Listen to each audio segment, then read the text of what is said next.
Prince মামুনের নামে গ্রেপ্তার পরোয়ানা জারি হয়েছে।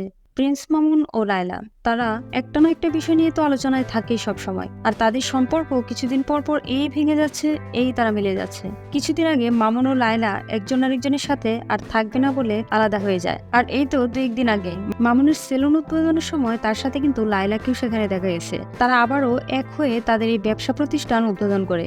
উদ্বোধনের সেই দিনটাতে কিন্তু সেখানে প্রচুর মানুষের উপস্থিতি দেখা যায়। অনেকেই বলছে কিছুদিন আগে লায়লা আর মামুনের সাথে যে ছাড়াছাড়ির বিষয়টা ছিল, যে তারা আর একসাথে থাকবে না, এটা মনে হয় তারা ইচ্ছে করে আলোচনায় থাকার জন্য করেছে। আর তাদের এই ব্যবসা প্রতিষ্ঠানকে মানুষের কাছে প্রমোট করার জন্য হতে পারে তাদের এটা সাজানো নাটক ছিল। সে যাই হোক, মামুনের নামে যে গ্রেপ্তার পরোয়ানা জারি করা হয়েছে সে বিষয়ে আসি।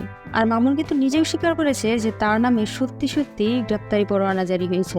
আর এই ওয়ারেন্ট জারি করা হয় তাকে পলাতক আসামি বিবেচনা করে। আপনাদের হয়তো মনে আছে, ওই যে গত বছর ডিসেম্বরে মামুন যে লায়লাকে আঘাত করেছিল, সে সময় লায়লা কাঁদতে কাঁদতে লাইভ করেছিল। সেই ঘটনাকে কেন্দ্র করে ওই সময় এক ব্যক্তি মামুনের নামে মামলা করে।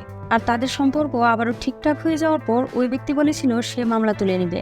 আর এই জন্য মামুন আর থানায় হাজিরা দিতে যায়নি। আর হাজিরা না দেওয়ার কারণেই তার নামে এই গ্রেপ্তার পরোয়ানা জারি করা হয়েছে। মামুন জানিয়েছে সে আইনগতভাবে এই বিষয়টার সমাধান করবে। আর এদিকে মামুনের এই বিষয় নিয়ে লায়লা জানায় এই মামলা সম্পর্কে সে কিছুই জানে না। এটা অবাক করার মতো কথা ছিল।